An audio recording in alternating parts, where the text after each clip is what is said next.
Bismillahirrahmanirrahim. Subhanalladzi asra bi 'abdihi lailan. Kula terangno saking mulai asbabun nuzul. Rata-rata ulama itu berpendapat bahwa asal mula Isra itu sebagai hiburan ya. Hiburan dari Tuhan ya, Allah nyukani pelipur larang gini ku saat Nabi ngalami dua kesusahan ya. Itu periode Mekah itu periode tersulit Nabi karena beliau itu sudah minoritas ya, minoritas, kaum minoritas kecil, miskin, terus pendukungnya tidak ada. Satu-satunya yang menggaransi, yang menjamin Nabi tidak dibunuh itu karena beliau dilindungi oleh sinten pamanipun gini, sinten Abu Thalib. Dan termasuk lagi secara kasta sosial ekonomi beliau tinggi karena punya istri yang saudagar kaya gini ku Sayyidah Khadijah. Tapi ternyata orang yang selama ini benar-benar di belakang Nabi baik secara materi maupun moral sing entek-entekan berjuang ternyata wafat. Khadijah Abu Thalib wafat, terus dikenal tahun itu tahun Amul Husni, tahun kesusahan. Sudah gitu niki sing termasuk ilmiah nggih, ilmiah. Sudah gitu secara ilmiah psikologis kejiwaan Nabi terguncang. Niki rungokno tenan nggih, niki ngaji nggih. Terguncang itu karena secara mitos nggih, keyakinane tiyang Arab niku pun kadung kedikte embek keyakinan yang ditanamkan ulama-ulama Yahudi dan Nasrani. Nggih, kula baleni malih nggih. Kafir Mekah itu orang-orang bodoh, orang-orang nggak terpelajar. Mereka itu punya satu mitos, satu keyakinan yang ditanamkan oleh tokoh-tokoh intelektual Yahudi maupun Nasrani. Apa keyakinan itu? Bahwa kenabian itu yang paling mungkin kalau orang itu dari turunan Bani Israel. Orang mungkin Nabi kok ora turunane wong Yahudi atau wong Nasrani.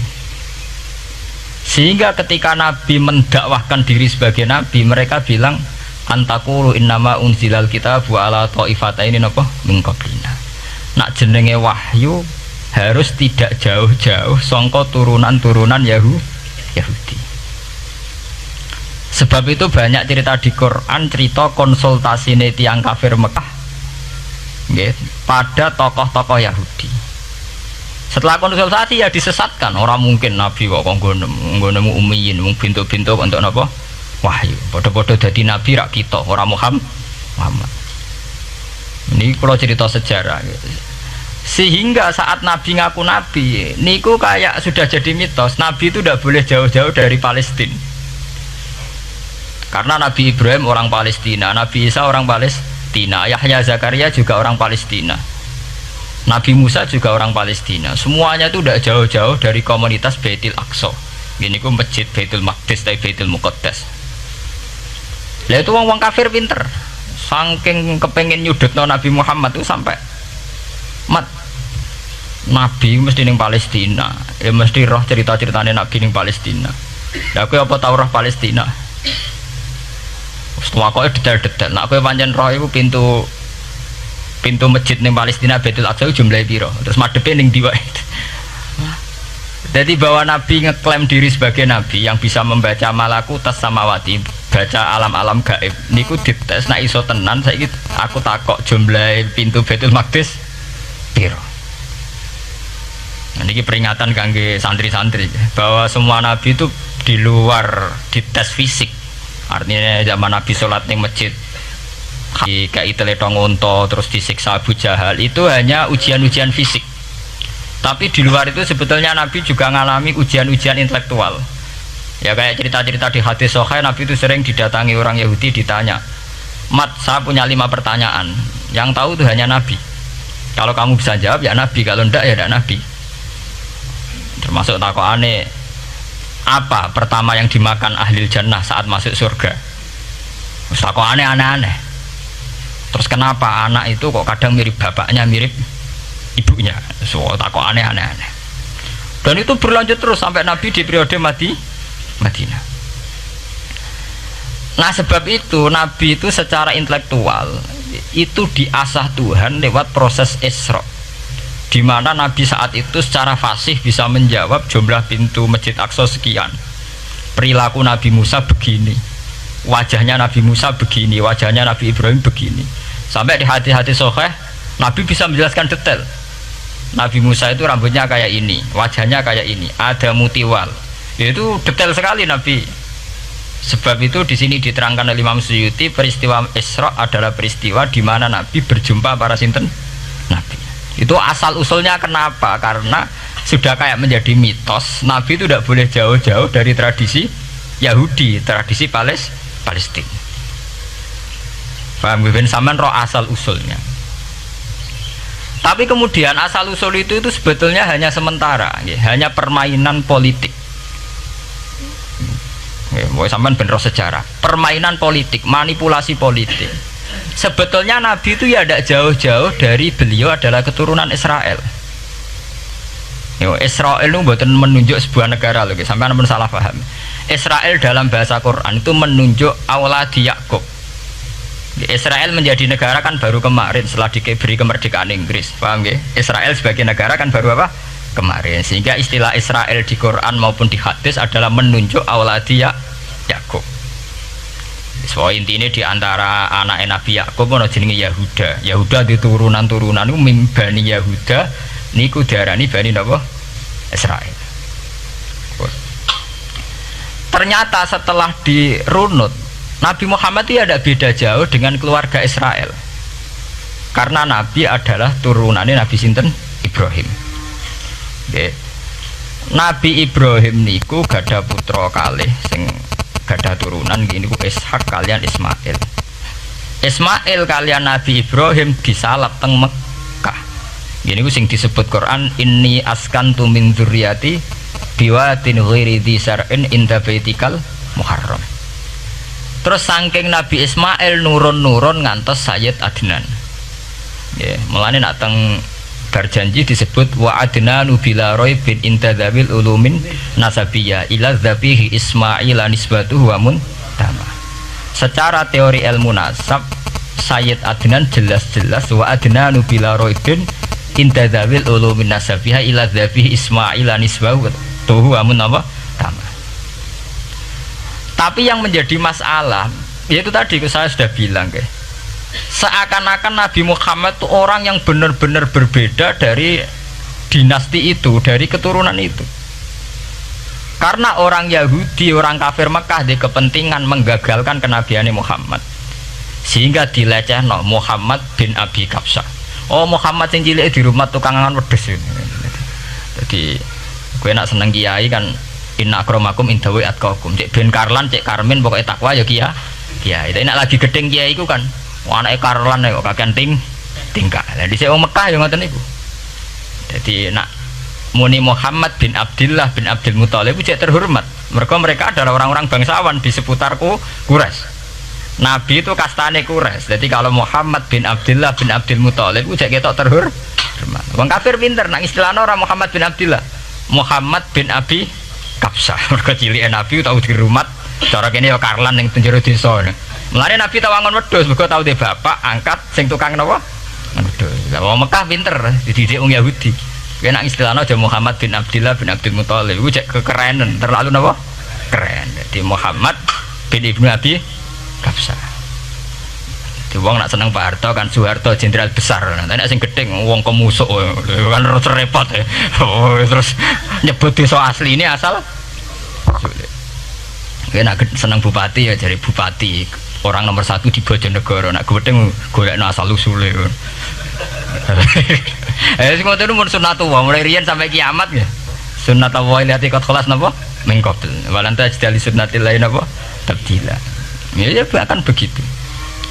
Nah sehingga peristiwa Isra itu satu peristiwa rohani ya. Selain peristiwa rohani nanti akan diwajibkan sholat, juga ada peristiwa intelektual, ada pengajaran intelektual bahwa semua nabi itu harus punya tradisi yang sama, punya karakter yang sama. Sehingga nabi dalam proses Isra itu dipertemukan dengan Nabi Ibrahim, Nabi Musa, nabi-nabi yang lain. Dan diskusi di situ juga ada diskusi-diskusi. Paham ya? Niki penting ya, penting kalau terangaken karena kalau tanpa tradisi yang berkelanjutan ya, sing disebut tenggene thariqah jenenge as-sanad al-mu'tabar, sanad sing mu'tabar utawi nak tenggene pondok-pondok kitab disebut sanad sing muttasil. ini nanti semua tradisi kenabian akan melenceng. Kalau melenceng itu ngeri. Karena setiap orang ya, mesti ada subjektivitas sendiri, punya versinya sendiri.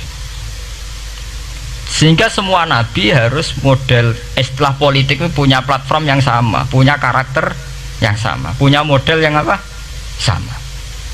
Nah, sebab itu secara intelektual Nabi Muhammad itu dikenalkan oleh karakter para nabi-nabi dulu. Nggak detail. Satu Quran 30 juz.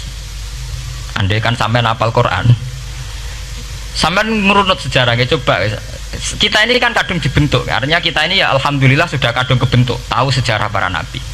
Tapi asal usulnya kita tahu lewat kitab yang namanya Al-Quran. Supaya apa? Nabi Muhammad itu dibimbing bahwa Quran atau ajaran beliau benar-benar musaddiqal lima baina yadeh, benar-benar selaras dengan ajaran sebelumnya. Mulai ajaran yang bersifat samawi sampai hal-hal yang basariyah, yang menyangkut tabiah apa? Basariyah. Kalau contohnya ngeten, misalnya begini. Nabi Muhammad disejarahkan Nabi Ibrahim, beliau punya problem. Problem itu berupa punya bapak atau paman yang tidak Islam. Bahkan nak ceritanya kiai-kiai desa dari Nabi Ibrahim cilik kon adol patung. Terus didol meniki patung, ya ora manfaati ra mudarati, mbok tuku ya karepem ora napa karepem. Mbok ono sanate mbok ora, pokoke cerita itu populer gitu. Disejarahkan begitu. Sehingga Nabi Muhammad tahu, oh ternyata yang punya problem ngadepi keluarga itu tidak saya tok. Dulu Nabi Ibrahim juga punya problem ngadepi keluarga. Aku tak lumayan terima paman, Pak Lek, Pak De, Abu Jahal sinten? Abu Lahab. Nabi Ibrahim malah bapak ya. Dah gitu. Setelah itu juga diceritakan tentang Nabi Nuh, Nabi Lut, seorang nabi besar yang punya nasib sial, yaitu istrinya pengkhianat. Mereka jadi kiai di bojo judes itu tidak masalah. Mulai terima kiai di bojo judes biasa. Ya itu tadi Nabi Nuh, Nabi Lut itu lebih ngeri ketimbang itu di bojo apa? Bukan kebenaran. Kita kan paling dicoba bojo judes, kan ringan banget. Paling banter mecano piring gelas itu murah banget ya. Begitu terus Nabi Musa aja gitu. Diceritakan Nabi Musa, beliau adalah seorang sosok Bani Israel yang temperamental. Ya basariah sekali. Saking temperamentalnya ketika tukaran ya jotos. Karena nak kiai temperamental kadang jotosan ya ono sanate ya Nabi Musa itu nak tukaran ra cocok napa? Jotos. Fawakazahu Musa faqada alai. Artinya ya basariah sekali. Cerita ABG ini publik wonten saat beliau melarikan diri lala ketemu cewek loro. Ya ora wentise barang Nabi Musa, waduh mari maksiat ae terus kan. Wadek aja mlaku ning ngarepku. Nah kena angin aku roh sikile mari nafsu. Aku nabi kok nafsu barang kan ra pantes. Nah ngono kayak mlaku guriku. Ya basariah sekali itu sampai detail. Terus ketika itu terus disuaka politik oleh Nabi Syuaib. Sehingga menjadi tradisi bahwa semua nabi akan mengalami problem dengan kaumnya, kemudian disuaka politik oleh komunitas yang berbeda, yaitu komunitas Syuaib itu di luar pemerintahan Fir'aun. Sama seperti yang dialami Nabi Muhammad, komunitas Mekah itu menyiksa Nabi, bahkan mengimbargo sinten Nabi. Semua aliran dana, aliran ekonomi, akses dana, akses makanan itu ditutup di Mekah. Sehingga Nabi sampai dahar dedaunan, fisik bil jibali napa Mekah. Tapi beliau diselamatkan oleh sahabat Ansor yang terpisah dari komunitas Ahlu Mekah. Itu mirip ceritanya Nabi Musa yang diselamatkan Nabi Syuaib yang terpisah total dari komunitas Fir'aun. Ini penting kalau ulang temriki sehingga karakter-karakter kenabian itu tidak rubah. Karakternya sama. Sehingga setelah kita mengenali karakter para nabi, kita mudah sekali mengenali nabi palsu.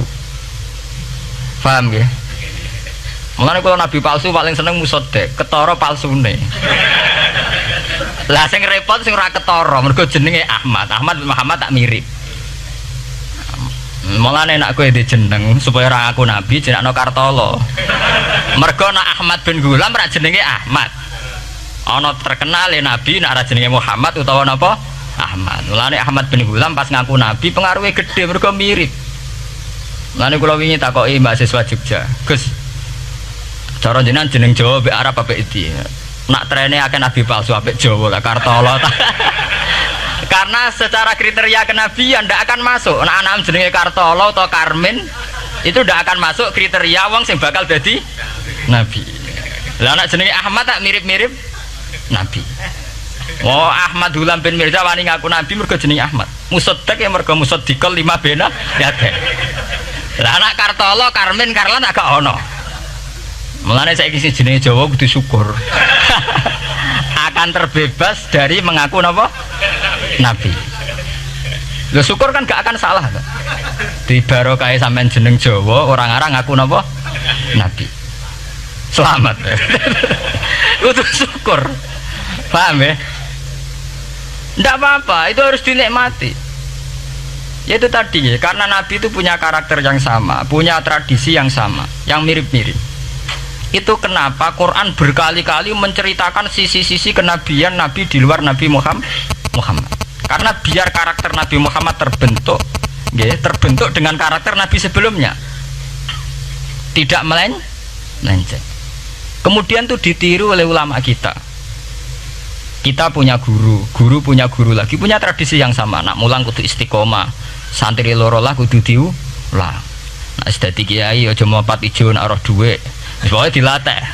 Nah, tapi dari kiai saiki orang mripat ijo, mripat abang. Mergo dhuwit saiki abang. Dhisik dhuwit paling gedhe ra 50.000 iku ora ijo.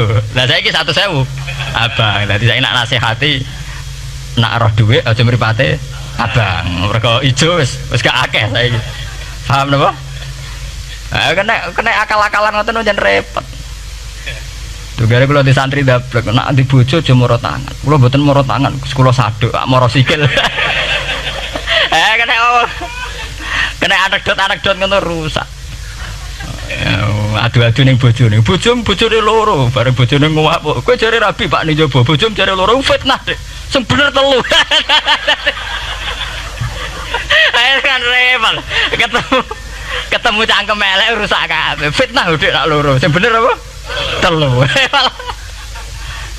Lah sakniki mun politik ngoten enggak, saya sebagai pejabat tidak pernah mengkorupsi 1 sen pun uang rakyat. Wong edan tapi korupsi ya sak sen. Wong ra waras tapi korupsi napa? Sak sen. Ngono miliaran tok korupsi napa? Sak sen. Mesti ae. Ayo, jadi zaman akhir itu kayak zaman dhisik, kayak Abu Nawas kabeh. Jadi apa-apa niku mun mboten karu-karuan. Mun ya. Wah itu permainan kata begitu niki kula penting kula terangaken nggih. Saya sebagai ahlul Quran, orang yang banyak baca Quran nggih. Itu kita akan tahu betul betapa parahnya nggih atau akibat negatifnya dari permainan kata itu. Dan itu dilegalkan Quran, disahkan Quran dalam beberapa ayat. Yaqulun apa yuriduna ayutfi'u nurallahi bi afwahihim. Orang-orang Yahudi, Nasrani, kafir Mekah itu ingin sekali membunuh Islam lewat permainan kata bi afwahihim. Yaitu tadi misalnya kalau Muhammad bin Abdullah bin Abdul Muthalib itu kelihatan keren karena masih Bani Quraisy. Tapi kalau diistilahkan Muhammad bin Abi Kabsah, wah Muhammad sing anake Karlan niku, iku ora ummiyin. Tunggal lagi dadi wong alim terus diistilahno bapakmu sing cilike iku angon wedhus iki. Terus repot terus ajur kah? Kabeh. Itu biafahim. Efektivitas biafahim itu sampai tenggene Tarikhus Suyuti wonten keterangan wa min dzalika irtadda jam'un minas sahabah. Dari permainan kata yang ditanamkan orang Yahudi itu sampai banyak sahabat yang murtad. Istilahnya itu jam'un minas sahabah. Meskipun setelah murtad itu ya divonis tidak sahabat. Misalnya menyangkut nasa mansuh. Orang Yahudi pinter, du'afaul muslimin, orang-orang muslim yang imannya masih lemah. Delok le nabimu, wong kok pelin-pelane ngono. Dhisik Ka'bah madhep Baitul Maqdis. Iku bener iku mergo kiblate Nabi Musa. Nabi-nabi dhisik kiblate Baitul Maqdis. Nah, saiki gara-gara dekne kangen keluargane banyak dekne cah Mekah, saiki kangen Mekah. Terus kon manggon omahe buyut-buyute. Dadi saiki kiblat diadepno omahe buyute. Kangen-kangene dhewe tunggu urusan kiblat jare. Jadi pas Nabi itu masih di Medina. 16 bulan Nabi salate madhep Baitul Maqdis. Suatu saat tok wahyu falan walliyana kiblatan tarduha. Fawalli wajhaka satral Masjidil Haram. Sakniki kan madhep teng Mekah. Sajane iki normal saja. Artinya normal ya normal. Tapi orang Yahudi memanipulasi bahwa itu fakta bahwa Muhammad itu memimpin agama dengan cara tradisinya sendiri. Mergo dekne kangen keluargane ra iso muleh. Terus salat madhep daerah dhewe, nggo pelipur lar. Ya jare sahabat sing do hafal muslimin diangen-angen ya iya. Nah niki kula peringatan tentang santri-santri ya. Sebab itu kalau sampean jadi kiai itu santri harus punya wawasan intelektual yang luas. Semenjak itu Quran mewahyukan secara nalar sejarah. Ya niku sing disebut ayat inna awwala baiti wudi'a lin-nasi lalladzi bi Bakkata mubaraka wa hudal lil alamin fihi ayatum bayyinatum maqamun apa Ibrahim. Akhirnya Nabi Muhammad nantang ning tokoh-tokoh Yahudi. Apa salahnya saya punya dua kiblat? Baitul Maqdis adalah kiblatul anbiya karena dulu Nabi Musa di situ, Nabi Isa di situ. Sekarang saya menghadap ke kiblat yang lain karena itu kiblatul Ibrahim dan dia lebih senior. Lebih apa? Senior. Sebelum ada Baitul Maqdis itu sudah ada Mekah. Mekah lebih senior, lebih tua. Terus disebut fihi ayatum bayyinatum maqamun apa? Ibrahim. Nabi Musa, Isa adalah periode setelah Ibrahim. Sebab itu akhirnya semenjak perdebatan itu orang Islam bangga. Makanya sampean kalau ngaji hadis-hadis sahabat itu bangga. Ana mimman sholla ilal kiblaten, ya. Ana mimman sholla ilal kiblaten. Aku termasuk sahabat yang menangi dua kiblat. Mergo zaman madhep Baitul Maqdis ya kiblatul anbiya, madhep Mekah nggih kiblatul anbiya. Artinya apa? Perdebatan ini dimenangkan oleh Nabi Muhammad bukan karena mitos atau kultus atau taklid buta, tapi memang secara sejarah kiblat tertua adalah Mekah. Ini disebut inna awala baiti wudi'a lin-nasi lalladzi napa bi Bakkata mubaraka wa hudalil alamin fihi ayatum bayyinatum maqamun apa Ibrahim. Artinya Quran tidak pakai teori mitos. Pokoknya Nabi ini saiki aku ya terserah aku, itu tidak begitu. Paham ya? Tapi diterangkan secara kesejarahan bahwa asal usul Mekah jadi kiblat itu rasional sekali. Bukan karena Nabi orang Mekah mboten, memang dulu-dulunya Nabi Ibrahim berkiblat di situ. Sehingga Quran jawab inna awwala baiti wudi'a lin-nasi lalladzi bi Bakkata mubaraka wa hudal lil alamin. Terus kula bolak-balik masalah Isra ya.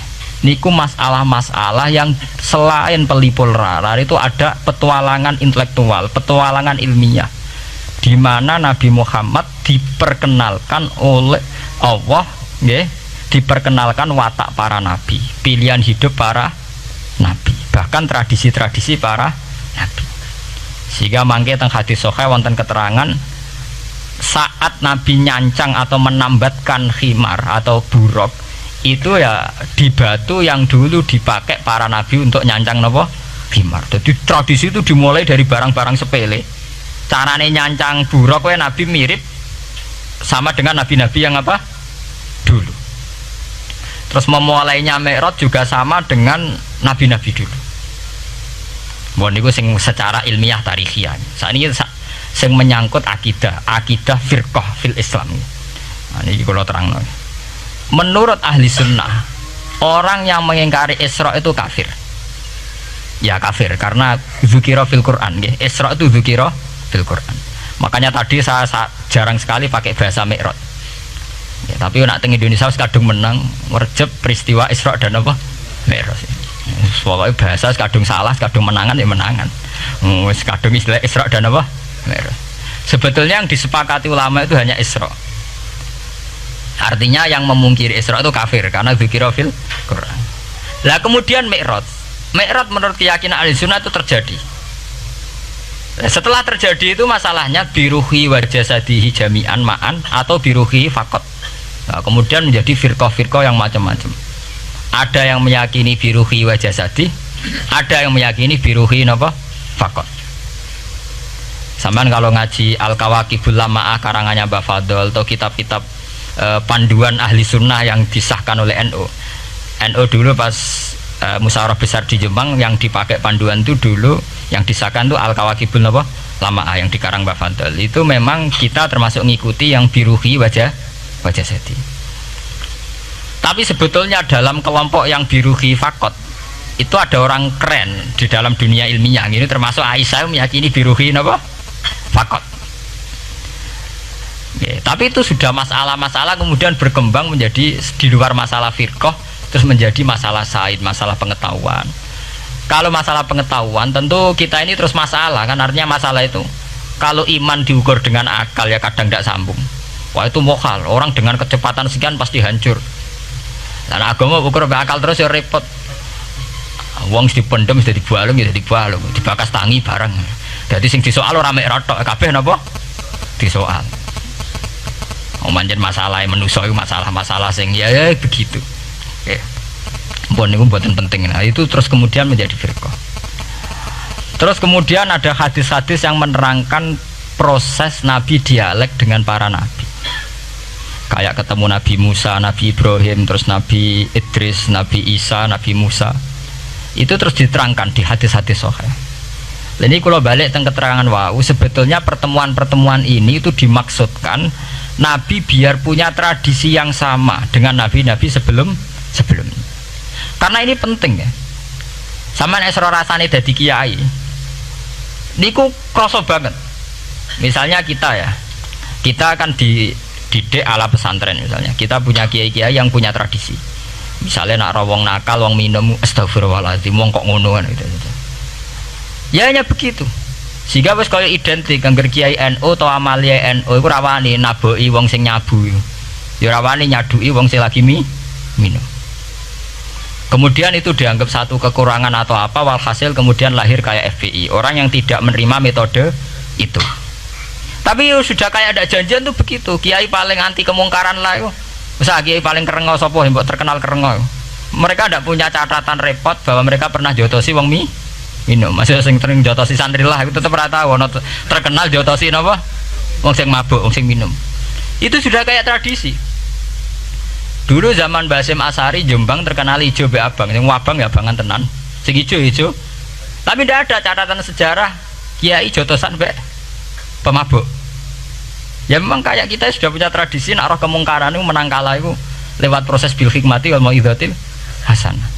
Kita ini kayak punya tradisi nak roh kemungkaran milih model Nabi wa mahdi qaumi fa innahum la ya'lam. Itu ya kayak ada janjian begitu. Meskipun kita sebagai orang alim ya tahu nahi mungkar itu wajib, nahi mungkar itu begini-begini, tapi ya praktek kita tidak pernah begitu. Ya, kalau di Timur Tengah kebalikan, mana ada terima karuan wong nakal, podo soleh beda aliran halal dibunuh, sehingga wong Sunni yang ngalalo dari wong Syiah nggak ngalalo dari apa, wong Sunni. Ya sudah kayak tradisi. Sampai nak mau kitab fikih khas Arab, mau biasa muni. Wong ngene iku muhaddarun damu. Padahal ya wong soleh, wong Islam di mazhab apa ini disebut darun apa? Damu. Sehingga kita yaitu tadi, kita punya tradisi. Saya tuh kalau sedang tahajud, matehai para wali-wali songo atau apa, itu yang terpikir di saya itu hanya satu. Agama Islam itu lahir lewat Quran dan hadis. Tapi kemudian tahu-tahu tetap berimprovisasi, berkembang sesuai tokoh yang membawa. Sampai kalau melihat Islam di India dulu sampai perang besar-besaran, kemudian zaman Abul A'la Al-Maududi, zaman periode Muhammad Iqbal, sampai India pecah, kemudian jadi Pakistan yang bernegara apa? Islam, karena banyak konseptor Islam yang tidak setuju negara sekuler. Akhirnya mereka misah jadi negara Islam Pakistan. Kemudian Timur Tengah juga begitu. Karena Timur Tengah sudah Islam semua, masalahnya itu diislamkan ala Sunni atau ala Syiah. Iran menjelma sebagai aliran Syiah, yang Sunni dianggap sesat, halal darai. Irak zaman Saddam Hussein pemerintahan Sunni, sing Syiah dibantai, sehingga wong Kurdi do mati. Era Saddam keok gentenan Saddam sing dibantai. Makanya kalau saya ngaji di Jogja, seminar di Jogja bilang, kita ini harus bersyukur. Kita ini punya tradisi konflik yang terbaik di dunia. Enggak, kita ini punya tradisi konflik yang terbaik di dunia. Sampai nak Isra Ikhwanil Muslimin teng Mesir, Badan Intelijen Nasional atau Badan Stabilitas Nasional, Bakor Setanas atau itu harus terima kasih sama tradisi tokoh-tokoh Islam di Indonesia. Lepas dari kita setuju tidak setuju itu terserah, tapi kita punya tradisi konflik yang paling baik di dunia. Kurang bencinya Gus Dur sama FPI atau FPI sama Gus Dur, paling mereka ya adu statement di depan wartawan. Itu bagus sekali. Cara neng Arab wis tembak-tembakan. Kita punya sejarah. Secara pesantren saya itu punya sejarah panjang. Zaman Mbah Imam beda dengan Mbah Zubair, zaman Kiai Memun beda dengan Kiai yang lain. Paling adu statement saat ada tamu itu paling bagus. Kita punya tradisi konflik paling bagus di dunia. Kayak apa mangkalnya orang NU saat Gus Dur diimpis, dipecat. Tapi habis itu ya sering seminar ketemu Amin Rais. Ya mereka adu polemik, ini tidak konstitusional, ini apa. Gus Dur nggak jurus dekret, sing sitok nggak jurus sidang istimewa. Nah, kurang serem sidang istimewa dilawan sidang luar biasa. Pokoknya agak istilah sing serem-serem. Tapi tidak saling bunuh loh, sampean harus syukur loh. Selama ini orang awam sering bilang, loh kiai kok tukaran. Sampean bandingkan di Timur Tengah, jenenge tukaran mesti tahdirudam. Para polisi, para badan intelijen, para yang menjaga stabilitas negara ini harus terima kasih sama tradisi tokoh-tokoh Indonesia. Yang namanya di Mesir, di Irak, di mana-mana jenenge tukaran mesti melibatkan pertumpahan darah. Saat Arab Saudi jadi Wahabi itu besar-besaran itu. Pembunuhan apa pengusiran orang-orang Sunni. Tapi di Indonesia enggak. Desi anarkis. Paling itu tadi adu polemik. MLB dilawan MLB itu masih keren sekali, tidak apa-apa. Itu lebih baik ketimbang adu jotos atau adu hizib lah. Itu masih bagus. Nenda ini sampean biar paham, biar syukur jadi bangsa Indonesia. Kita punya tradisi konflik yang baik. Sama nak setelah peristiwa teng Irak, ya, teng Sudan, teng Khartoum, teng Darfur, itu kan orang Islam semua. Gara-gara beda mazhab saling bunuh. Di Mesir ya gitu, Ikhwanul Muslimin dengan pemerintah dan sebagainya. Hatta saya sebesar Sayyid Qutb, sing tokoh populer mohon kak budutnya boten jelas. Di Indonesia bagus sekali. Kita menangi zaman secara sejarah ya. Kita menangi bedanya dulu Ahmad Hasan dengan tokoh-tokoh NU. Kulo nu menangi secara sejarah sering baca. Terus zaman anyar-anyarane NU asas tunggal, bedanya Gus Dur dengan Kiai As'ad. Sak mangke bedane PKB dua versi. Mereka menyelesaikan secara beradab. Lewat pengadilan, kok pengadilan kalah lewat MA, beradab sekali. Kita harus bersyukur. Dibanding penyelesaian konflik kayak di Irak, kemudian ngundang Amerika, akhirnya sekarang kacau balu. Di Timor Leste yang latihan bikin rambut bertati suduk. Indonesia paling banter ngobong fotonya SBC. Ya masih terhormat lah, masih artinya masih beretika. Kita harus syukur punya bangsa yang beradab. Wong ras tujuan antar kiai ya rasan-rasanan. Kiai kok ngono, sing tok lho kiai kok ngono. Nek sing kiai tengah-tengah ayo ana sing ngono ana sing ngene dadi.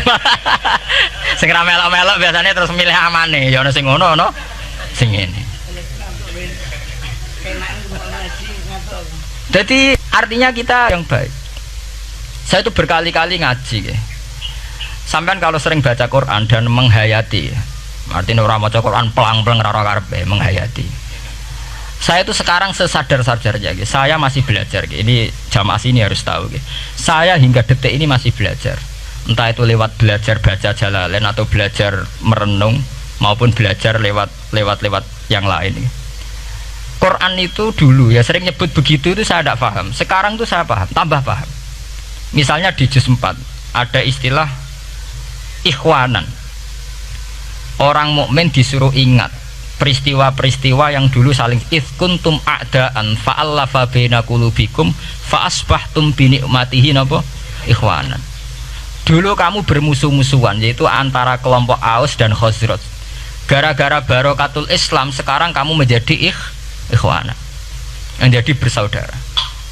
Sampean kalau melihat TV merunut konflik di Irak, sering ada bom bunuh diri, ada itu kan ada asal usulnya. Memang sekarang orang menimpakan kesalahan itu pada pasukan multinasional yang dipimpin Amerika dan Inggris.